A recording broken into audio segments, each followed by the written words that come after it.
The first two items are a must. Surprise to too many people, I've been talking about and mentioning machetes on the channel and their implementation in general field life and bushcrafting quite a bit here of late, but I do think the machete makes a pretty neat tool.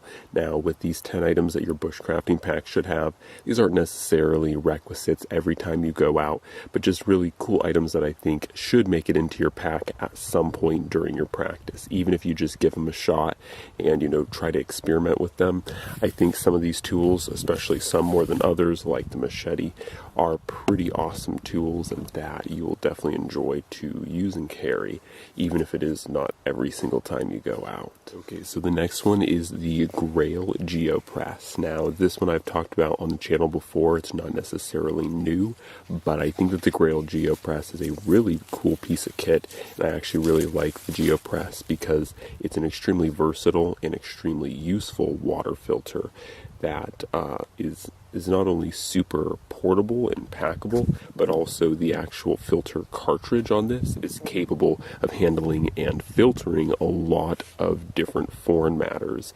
So it's a chemical filter as well as a bacteria or biological filter. This is going to be able to get rid of viruses, bacteria, chemicals, all those fun things that you don't want to consume. So this is a very useful filter, and while it's not the most versatile or the highest output filter, this one is certainly pretty good. Okay, so sticking in line with the cooking equipment, we're going to take a look at my two favorite pieces of cookware.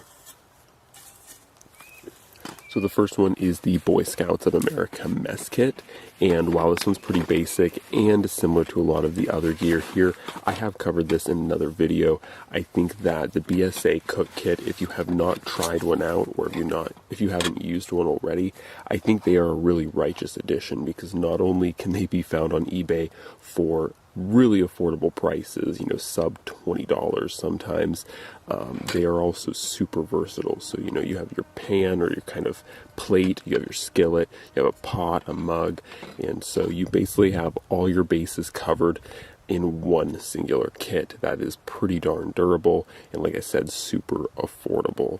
So these little kits, while there are less and less by the day, and there are definite downsides, this might be a little bit small for some people, this is a very versatile kit that I think at least deserves to be tried out.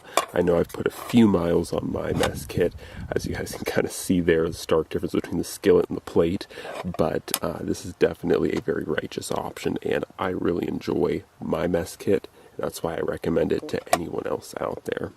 So next to that kit is, of course, the Vargo Bot. These basically make up the lion's share of my mess kit or my cook kit, but the Vargo Bot is super user-friendly, super versatile, and once again, you can tell I've put just a few miles on my Vargo Bot as well. This is one of my favorite cook systems, especially for cooking up things like wild teas, wild coffees, or bush coffees. This thing handles most of those types of ventures, even if it just comes to making up hot water for pre-made or MRE styled meals like Mountain House meals. This is still the primary piece of kit that I use in those processes. So definitely a super handy, super versatile piece of kit that I highly recommend alongside the BSA mess kit. Okay, the next one is a canvas drop cloth, and the reason why I like the canvas drop cloth is because, or for several reasons. One, if you are operating in wet, boggy kind of areas and you need to sit down or set gear down, this acts as a very good kind of protector to throw on the ground so that you're not getting your gear, your pack, yourself wet. But it also serves as a place for meal prep. It serves as something that you can put berries or natural resources that you're harvesting. There's really just a million uses for a little drop cloth like this, and so not only can it fold up into the size of something about yay big, but it is also supremely useful. And something like a canvas drop cloth like this one is going to be super durable, water resistant, and pretty well life resistant. And so you can also use this as a part of a sleep system if you need to crash on the ground.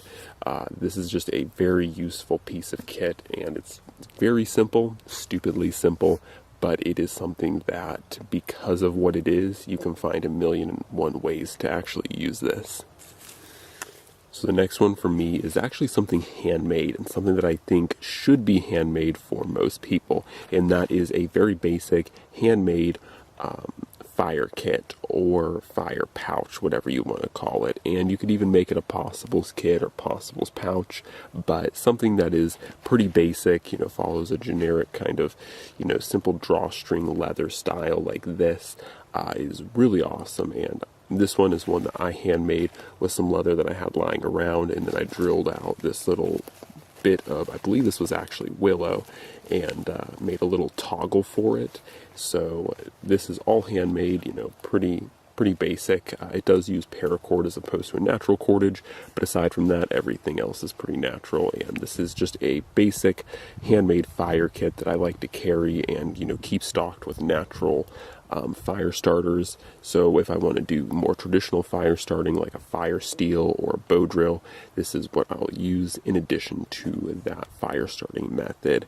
But I think it's something that's a nice little touch, and actually, a kind of personal little touch for your kit. So even if you run something like a, kind of nylon or Cordura backpack, having something that's, kind of rustic, handmade leather, natural materials is really nice. So the next tool in the mix is going to be a Swiss Army knife. Now, there's many different Swiss Army knives out there. I'm a personal fan of the Huntsman and Farmer. Those are my personal two favorite Swiss Army knives, but a Swiss Army knife or a Victorinox is one really awesome addition that you can add to your pack. They're usually pretty small, pretty lightweight. Even 91mm Swiss Army knives are not that big to carry, and so long as you don't get one that's super thick, they offer a good amount of versatility in small, fine crafting tools and camp tools, as well as, being extremely portable and honestly something that you can throw in a pack and totally forget about. And next to that Swiss Army knife, kind of Swiss Army knife colored, is a strop. Now, I've talked about sharpening systems in the past, and I do think that having a good ceramic rod or couple ceramic rods is very important for a lightweight and field expedient sharpening system. But I also think having something like a little pocket strop is super, super useful, because a lot of times our tools don't have to get dull, so long as you stay on top of them and you're making sure that you're stropping them. You don't really have to worry about actually sharpening a tool. A strop will usually be all you need, unless you're doing something like skinning out a moose or a deer or a bear or some large game animal. Oftentimes a strop is realistically all you need to keep your edges in check. So making sure you carry something small, something really easy like this strop, is a great addition to any bushcraft pack. Okay, next to that, and it might seem a little bit silly, but something I've honestly been keeping in my pack more and more here of late is a flannel. And sometimes you'll see me wearing it, sometimes you won't. Oftentimes, like right now during the heat of the day, I will not usually wear a flannel because it's too hot to wear one, but especially at the beginning or the end of a day, I like to wear a flannel for the extra added kind of protection or kind of heat that a flannel offers. But aside from that, what I usually also like about a flannel, and I'm not particular about the brands per se, honestly, I would say try to go with a cheaper one so you're not scared to damage it, because out here it will likely get damaged. But having a flannel can not only help you, when it's cooler outside, but it also, one of my favorite things about wearing a flannel is bug protection, because obviously if you have something or you're wearing something that is covering parts of your body but is loose enough that it's not contacting your skin, things like mosquitoes can't really bite you through those pieces of clothing. So it can be great, or a flannel can be great for bug protection as an added layer to help keep yourself a little warmer. It It also can, be used as something like a pillow if you want to take a rest during the midday or, at night. It can be used in many, many different ways. So just keeping something like a flannel in your backpack honestly doesn't take up that much space. But once again, a flannel being similar to a drop cloth, there's so much versatility to these things. You can use them in a bunch of different ways, and they're just handy to have, on standby. So a flannel is the next part that should be in your backpack. Okay, the last one, and this wouldn't quite be a full video if we didn't talk about a few tool options, but I think the Condor pterosaur is another great option for throwing in your bushcraft pack. Maybe this isn't your go-to bushcrafting knife, or maybe it is. But whether it's a backup or mainline camp knife, having a good camp knife, something like the Condor pterosaur or the Mora Bushcraft Black, is a really solid option that you should make sure that you have, and maybe even have a backup in the pack just in case you need it, guys. So you've gotten to see what my 10 items are, what I think the 10 items that you should include in your pack are. Hopefully you guys enjoyed this video. Let me know what you think, and let me know what you guys think anyone or everyone should carry in their packs when they go bushcrafting. Like I said, this has been my few items.